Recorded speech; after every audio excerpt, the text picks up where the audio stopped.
Welcome back into the GSMC Sports Podcast as we stick with some basketball here. We're going to be diving into the news that broke yesterday about the Toronto Raptors and Scottie Barnes agreeing to a contract extension. Barnes was the 4th overall pick for the Raptors in the 2021 draft, and he was coming up on eligibility for a contract extension, and the Raptors did not hesitate to go out and give Barnes his money, I should say. 5-year deal worth $225 million baseline, plus a potential of him making up to $270 million with either an All-NBA appearance, an MVP, or a Defensive Player of the Year award. So a lot of money here coming for Barnes, and he is coming off of a career year where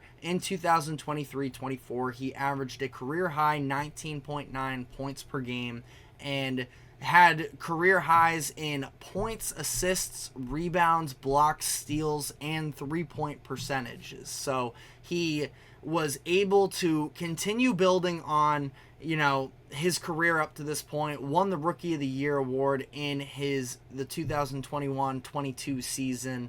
Last year, a lot of people were a little bit disappointed by him, and he makes the All-Star game for the first time in his career this past year. For whatever it's worth, it was as a replacement, but not to hold that against them, but just to put it in perspective. But he has been continuing to improve over the years here, and I think that this is a little bit of a no-brainer for the Raptors, who are trying to make sure that they have something to build around. They just sent off a number of their big pieces in OG Anunoby and Pascal Siakam at the trade deadline last year, and have been very open about the fact that they have no interest in building around anybody in this upcoming draft. Scottie Barnes is the direction that they choose to go here, and I think it's the right decision. Averaged 19.9 points per game, 6.1 assists per game, 8.2 rebounds per game. Like I mentioned, career highs in all of those categories, including adding a little bit of a three-point arsenal to his game, where he was able to shoot 34.1%, and he did so on, I believe, career high volume as well, where he took 4.9 three-pointers a game, and his previous career high was 30%. So seeing an uptick in that is something that is definitely a positive there. I wasn't necessarily huge on Scottie Barnes coming out of college, but I feel good about him headed into this part of his career, where not exactly sure necessarily what he is going to, amount to. I think that, in terms of comparing him to anybody else, he just kind of is this own being. He's one of these modern archetypes of, you want to be able to have bigger players that have the ability to be hands-on with the ball. He's 6'7", but with his wingspan, he looks even taller than that. And I think that he is going to continue to be, I wouldn't say he's ever going to be a number one option on a championship team necessarily, but somebody who I think has a lot of versatility in his skill set, and he can provide impactful, meaningful basketball in a number of different ways. The fact that we have seen him really since he came out of college, there was some upside with his playmaking. That's only getting better as years come on. And part of the reason why I was worried about him coming into the NBA was the fact that, if you are if you're in this sort of middle ground size-wise and you can't shoot, what are you really going to be able to provide if teams are just going to leave you open the entirety of the game? That's not the case for Barnes anymore, where he has been able to refine his three-point shot to some degree. And, again, there's still a lot of unknowns for the Raptors, generally speaking here, of what their future looks like. And if you're the Raptors here, I don't really know what else you would be spending your money on. I recorded a short on this the other day, or yesterday, I should say, and somebody in the comment section was saying it's too much money, wouldn't give him more than $30 million. But if you're the Raptors, I don't really know what you're saving this salary cap for if you understand that, you're also the Toronto Raptors, and, they won a championship in 2019, and Masai Ujiri, I do think, is a good general manager. So it's by no means a detriment on the organization, but you're not exactly a destination franchise here where you're going to be drawing in the top tiers of, NBA free agents that just sort of accept who you are, and you have to build internally a little bit. The Raptors decided to sell last season, and they are going into this new era where they feel like they can retool, and they have a number of, sort of interesting pieces around him, maybe with RJ Barrett and Ochai Agbaji and Emmanuel Quickley.